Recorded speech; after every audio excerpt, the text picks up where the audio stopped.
नमस्कार सभी को and welcome to this channel shade with Atul. इस वीडियो में आज मैं आपको बताऊंगा कि कैसे मैंने अपनी बॉडी को ट्रांसफॉर्म किया from being an obese individual back in 2020 to being an fit and healthy guy in 2023।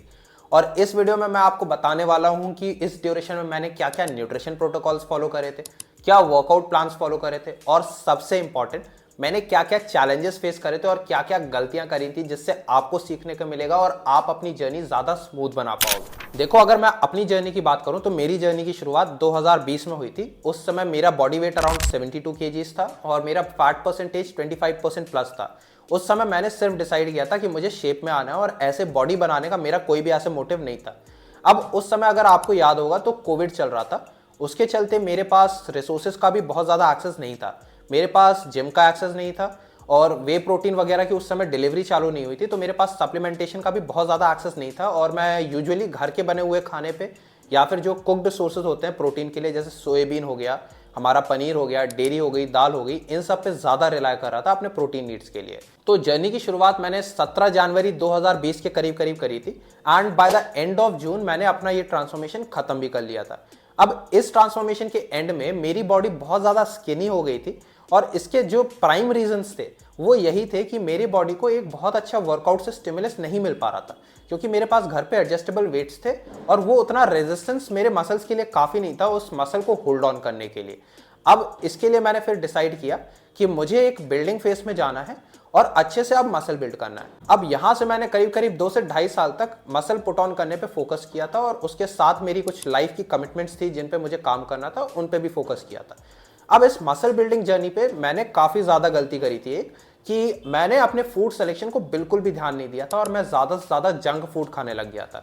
इसके चलते ऐसा हुआ कि ये 2-2.5 साल में मैंने मसल तो पुट ऑन किया, लेकिन उसके साथ बहुत ज़्यादा बॉडी फैट भी आ गया था। अगर आप ये मेरी कंडीशन देखोगे तो ये मेरी कंडीशन थी गेनिंग फेज के बाद, और यहाँ पे मेरा बॉडी वेट अराउंड 68 kgs था, जहाँ पे मैंने मसल तो पुट ऑन किया लेकिन आप देख सकते हो कि कितना ज़्यादा फैट आ गया। तो अब 2023 में आने के बाद मैंने डिसाइड किया कि अब मुझे अपनी बॉडी को श्रेड करना है और इसको एक अच्छे शेप में लाना है, सिंगल डिजिट फैट परसेंटेज पे लाना है और अपना फोटोशूट कराना है। तो अब इस श्रेड फेज की शुरुआत होती है जुलाई 2023 से।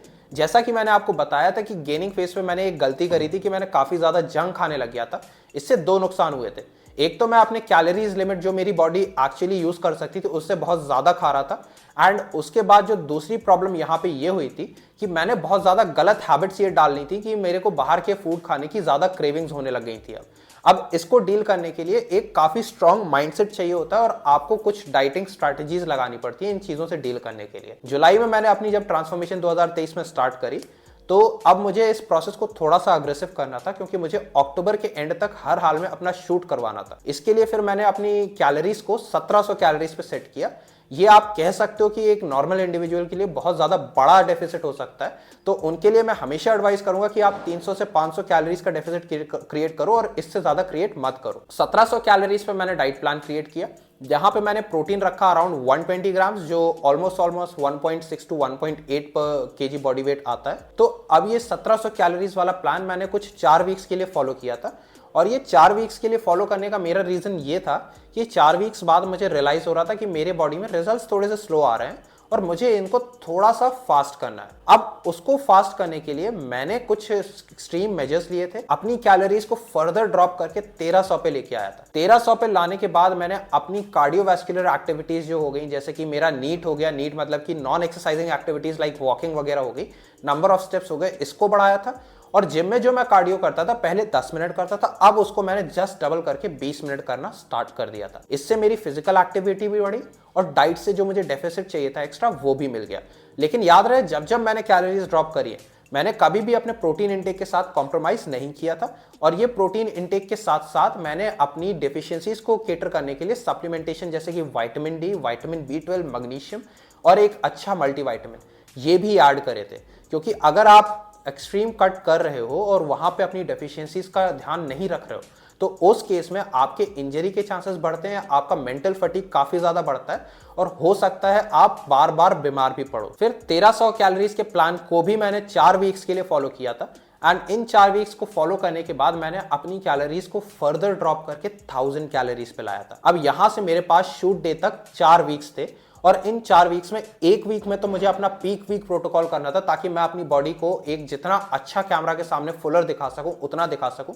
और 3 वीक्स मुझे अपने मैक्सिमम जितना मैं फैट लॉस कर सकता था उतना करने की कोशिश करनी थी। अब ये जो 1000 कैलोरीज पे आने का मेरा डिसीजन था, इसने मेरे मेंटल पेशेंस को बहुत ज्यादा चेक किया था, जिसको मैं बताऊंगा आपको चैलेंजेस वाले पार्ट में कि मैंने गलतियां क्या करी थी और चैलेंजेस क्या फेस करे थे। नाउ अगर अब मैं वर्कआउट प्रोटोकॉल की बात करूं तो 2020 में मैं पहले तो घर पे होम वर्कआउट करता था, तो उस समय मैं upper lower workout split follow करता था घर पे ही। और जब मैं बिल्डिंग फेज में आया था तो वहां पे मैंने पुश पुल लेग स्प्लिट पे स्विच कर लिया था, और सेम स्प्लिट को मैंने करीब करीब 2.5 साल तक फॉलो किया है। क्योंकि अगर आपको मैं बताऊं तो आपको वर्कआउट को फ्रीक्वेंट चेंज करने की बिल्कुल भी जरूरत नहीं होती। आप एक वर्कआउट को जितना लंबा फॉलो करते हो ना, उतना ही अच्छा वो आपको रिजल्ट देता है। क्योंकि आप खुद दिमाग लगा के देखो, आप अगर बार बार अपनी एक्सरसाइजेस चेंज करोगे तो वहां पे आप प्रोग्रेस नहीं कर सकते हो, और एक्सरसाइजेस को अगर आप सेम रखते हो तो उसमें आपके प्रोग्रेस होने के चांसेस ज्यादा होते हैं। फिर जैसे मैंने बताया था कि मेरी श्रेडिंग जर्नी की शुरुआत 2023 जुलाई में हुई थी, तो जुलाई भर मैंने पुश पुल लेग को ही फॉलो किया था। उसके बाद अब मुझे इस प्लेट से काफी ज्यादा फटीग फील हो रहा था, काफी ज्यादा थक जाता था, क्योंकि मेरे बॉडी में बहुत अच्छे से खाना नहीं जा रहा था। इसको केटर करने के लिए मैंने इस प्लेट को चेंज किया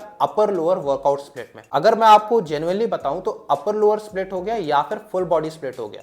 अगर इन दोनों वर्कआउट में आप अच्छे से वॉल्यूम एंड इंटेंसिटी को मैनेज कर लेते हो ना, तो ये वर्कआउट आपको मसल बिल्डिंग जर्नी हो गई या फैट लॉस जर्नी हो गई, दोनों ही केस में आपको बेस्ट रिजल्ट्स देंगे, क्योंकि यहाँ पे ट्रेनिंग फ्रीक्वेंसी बढ़ जाती है। अब ट्रेनिंग फ्रीक्वेंसी बढ़ने से ऐसा होता है कि आपका मसल प्रोटीन सिंथेसिस एलिवेटेड रहता है, और चांसेस होते हैं कि आपका मसल लॉस नहीं होगा। इनफैक्ट हो सकता है आप उस कट के ड्यूरेशन में मसल पुट ऑन करो, और अगर आप मसल बिल्डिंग जर्नी में, तो डेफिनेटली ये आपकी हेल्प करेगा ज्यादा मसल पुट ऑन करने में। तो अपर लोअर वर्कआउट स्प्लिट को मैंने फॉलो किया था एंड तक, कंप्लीटली अपने शूट डे तक मैंने इसको ही फॉलो किया था। शूट डे के 1 वीक पहले, जैसा मैंने आपको बोला था कि पीक वीक प्रोटोकॉल चलाते हैं, उस वीक में मैंने कोई भी वर्कआउट नहीं किया था। Now coming to the challenges part. इस जर्नी में सबसे बड़ा चैलेंज मेरे लिए ये था कि जैसे मैंने बताया था कि मेरी बुरी आदत हो गई थी जंक खाने की, इसको डील करना। 1700 कैलोरीज पे आने के बाद मुझे भूख भी बहुत ज्यादा लगती थी, जंक फूड की क्रेविंग्स बहुत ज्यादा होती थी। इस चीज को केटर करने के लिए मैंने ऐसा किया था कि हफ्ते में 2 दिन ऐसे डिसाइड किए थे जहां पे मैं मॉडरेशन में जो बाहर की चीज मुझे खाने का मन होता था उसको अपने कैलोरी बजट में एडजस्ट करता था। अब ये स्ट्रैटेजी हो सकता है सबके लिए काम ना करे, क्योंकि ये मॉडरेशन वाला जो फंडा होता है ना, ये काफी इंडिविजुअल टू इंडिविजुअल डिफर करता है। अगर आपको चॉकलेट खाना पसंद है, हो सकता है अगर मैं आपको बोलूं कि आप हफ्ते में 2 दिन 10-10 ग्राम चॉकलेट खाओ, आपने अगर एक बार वो चॉकलेट चख ली तो हो सकता है उसी दिन सेम डे आपका मन करेगा आप उस चॉकलेट को और खाओ, और ऐसा करके आप हो सकता है अपने फेवरेट फूड आइटम पे बिंज करके अपनी डाइट को वहां पे खराब कर लो। तो for majority of the people I wouldn't advice कि आप इस मॉडरेशन वाले फंडे पे जाओ। इंस्टेड आई वुड एडवाइस कि अगर आप 4 से 6 वीक एक कंसिस्टेंटली डाइट प्लान फॉलो करके उसके बाद अगर आप अपने लिए रीफीड वीक प्लान करते हो, रीफीड वीक का मतलब ये होता है कि उस वीक आप एग्जैक्टली डाइट प्लान फॉलो नहीं करते हो और इंट्यूटिवली आपका जो मन खाने का होता है उसको अपने भूख के हिसाब से खाते हो, तो वो आपकी ज्यादा हेल्प करेगा और आप अपने प्रोग्रेस को अच्छे से कंटिन्यू भी कर पाओगे। और दूसरा जो चैलेंज सबसे बड़ा मैंने फेस किया था वो मेरे एंड के 3 वीक्स थे जहां पे मैं 1000 कैलोरीज पे गया था। एंड ट्रस्ट मी, मैं ये किसी को भी नहीं बोलूंगा कि आप कभी भी इतने लो कैलोरीज पे जाओ अगर आपका गोल टाइम बाउंड नहीं है, क्योंकि 1000 कैलोरीज पे आने के बाद मेरे को थोड़ा सा रोज डिजी सा भी फील होता था, इरिटेशन काफी ज्यादा रहती थी, परमानेंट भूख लगती रहती थी, कुछ करने का मन नहीं होता था। इनफैक्ट मेरे वर्कआउट में परफॉर्मेंस बहुत ज्यादा गिर रही थी। तो ये सब चीजों को साइकोलॉजिकली डील करना बहुत ही टफ पार्ट होता है, और आई वुडंट एडवाइस एनीवन, जो भी जनरल पॉपुलेशन है, कि कभी भी आप इतने लो कैलोरीज पे जाओ। एंड स्पेसिफिकली अगर आप किसी एक अच्छे कोच के अंडर में नहीं हो तो कभी भी इसको ट्राई मत करना, अदरवाइज हो सकता है इससे आपको हॉस्पिटल भी जाना पड़ सकता है। तो फाइनली फिर इतनी सारी चीजों के बाद 12 वीक्स के एंड में ऑन 14 अक्टूबर मेरा ट्रांसफॉर्मेशन खत्म हो गया था और मैंने अपना शूट कराया था। अब इसमें मैंने बीच में एक पीक वीक की बात करी थी, उसको मैंने इस वीडियो में एक्सप्लेन नहीं किया क्योंकि मैं उसको किसी और वीडियो में एक्सप्लेन करूंगा। अगर आप चाहते हो कि मैं इसको नेक्स्ट वीडियो में ही कवर करूं तो कमेंट डाउन में लो, मैं इस पर एक वीडियो बना दूंगा।